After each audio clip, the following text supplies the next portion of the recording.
আসসালামু আলাইকুম প্রিয় দেশবাসী। দেখেন, বাংলাদেশের মানুষ বিশেষ করে বিএনপি যারা করেন কতটা আনন্দ করতেছে ভাষায় প্রকাশ করার মতো না। তাদের নেত্রীকে তারা পাইয়া, বেগম খালেদা জিয়াকে পেয়ে তারা কতটা উৎসাহিত। বিগত 17 বছরে আমার মনে হয় বিএনপি কে আর বাংলাদেশের মানুষকে এত আনন্দ করতে কখনো দেখা যায়নি। 17 বছর বিভিন্ন অত্যাচার সহ্য করে তারা আজও টিকে শক্ত ঢাল হিসাবে দাঁড়িয়ে আছে বাংলাদেশের রাজনীতির সুষ্ঠু ধারা ফিরিয়ে নিয়ে আসার জন্য। আমি কোনো রাজনীতি ব্যক্তি নই, আমি কোনো রাজনীতি করি না। আপনারা আবার ভাববেন আমি রাজনীতি করি না, আমি কোনো রাজনীতি করি না। কারণ বাংলাদেশের রাজনীতি হলো নোংরা রাজনীতি, এখানে সুষ্ঠু কোনো রাজনীতি নাই। তো যাই হোক, যে প্রসঙ্গ নিয়ে কথা বলতেছি, তো দেখেন, অনেকে দেখলাম বলতেছে যে আমাদের জন্য একটা দ্বিতীয় ঈদ চলে এসেছে। এত পরিমাণে মানুষ খুশি হয়েছে তা বলার বাইরে।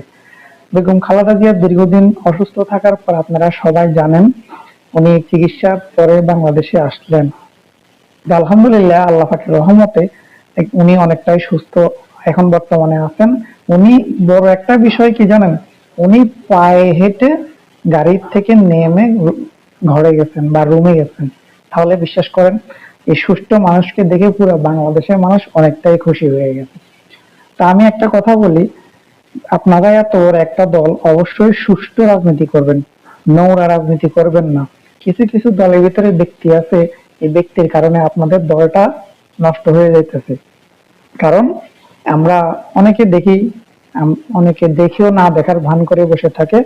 তো যাই হোক, সেগুলো বলবো না আজকে। যেহেতু একটা খুশির ভিতরে সবাই চেষ্টা করবেন বাংলাদেশের মানুষকে নিয়ে আপনারা খুশি থাকার জন্য, নোংরা রাজনীতি করবেন না।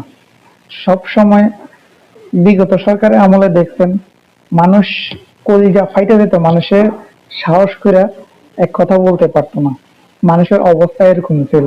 তা আপনারা এই ধরনের রাজনীতি করবে না। মানুষ, বাংলাদেশ স্বাধীন রাষ্ট্র, মানুষ স্বাধীনভাবে বাঁচবে, এখানে কোনো হিংসা চলবে না।